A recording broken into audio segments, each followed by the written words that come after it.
Now that we've thoroughly talked about recursion and a few examples, I want to talk to you about what is happening under the hood, so to speak, when you're making recursive calls. Okay, because sometimes it's not obvious. So, when we make any method call, we are doing something called creating what's called an activation record. So, an activation record for a method is something that looks like a little square. So for example, let's take the factorial method.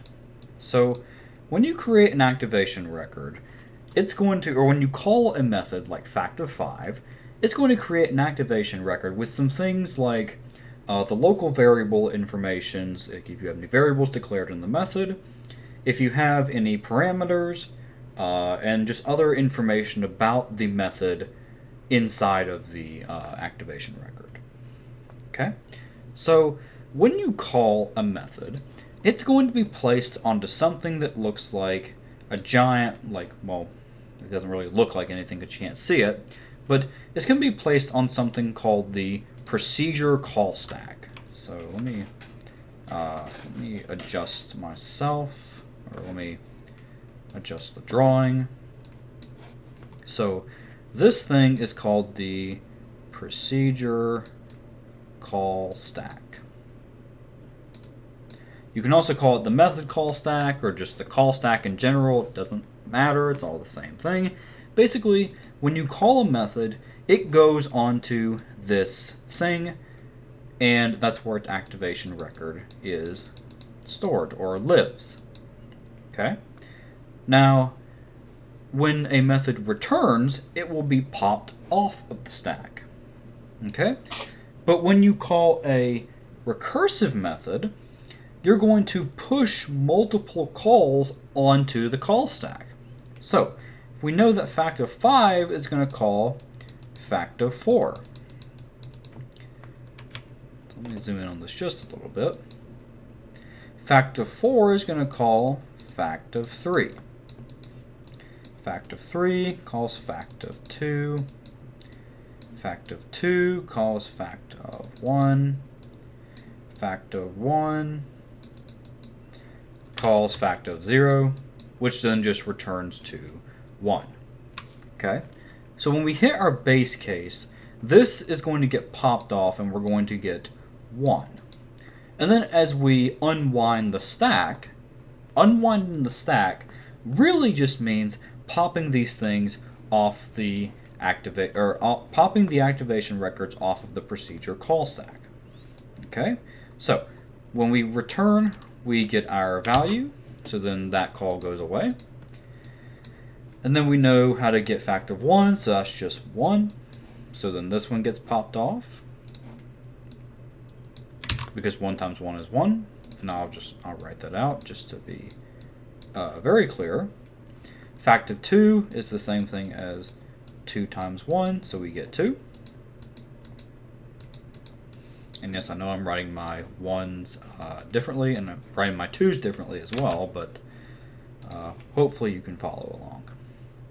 Fact of 3 is the same thing as 3 times 2, which is just going to be 6.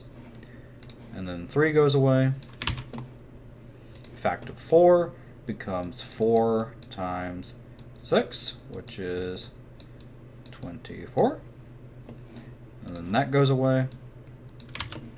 And then fact of 5 becomes fact of 24, which is our beloved 120. Okay. And then the call stack has been cleared.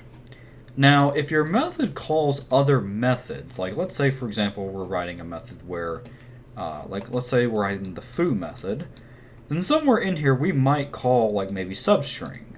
That's going to be placed on the call stack, but it's likely going to be, like, let's say that foo is recursive. We might call substring before we make a recursive call. So we might call like foo of some string, let's just say it's some arbitrary string, and then somewhere in this method we might call substring. So we'll call substring, but then it's going to be pushed and then popped even before we make the next recursive call. So when we make the next recursive call with some maybe smaller string, I'll just use the dots to symbolize smallness, then here we're going to have another call to substring. Again, this is just an example, like maybe foo, maybe somewhere in foo there's a substring method. I don't know, or a substring call. It's going to call substring, and then that's going to get popped off. So the call stack is not just for recursive methods. It's for any method in general. It doesn't matter whether it's recursive or not. Now, there's a really big problem with the procedure call stack. The big problem is that it is small in memory. It is a very, like, the procedure call stack, every activation frame, so I call it an activation frame. It's also called an activation, so I called it an activation record, but it's also sometimes called an activation record, or sometimes called a stack frame. You know, you don't really call it a stack record. I've never heard that before, but maybe you could. I don't know. I would never call it that, but activation record, activation frame, stack frame, all those are the same thing. Okay?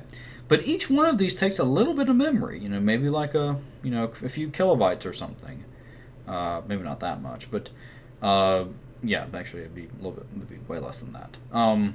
But the call stack can eventually, you can fill up the call stack and still not have reached the base case. What's an example of that? Well, let's take the add method that we wrote. So let's say we're writing I'm just going to abbreviate it for simplicity. Let's say we call add of 999 and then 2. That's going to recursively call add. I said I was going to abbreviate it and then I didn't. That's going to call add of 998 with 2, add of 997 and 2. Now, actually, I think I'm using a very poor example because this actually might not be a problem. But let's say this were some arbitrarily large number like 9 million. Okay, Java and the procedure call stack does not have enough memory to represent all those recursive calls. So we're going to get something. We're going to get an explosion here. There's no. Here we go. Good enough. No, not that. There's no art for the. There. That's what happens. The stack blows up, essentially, and we get something called a stack overflow error. Okay? This means that your recursive calls did not reach a base case before you ran out of stack memory. Okay? And that's not good.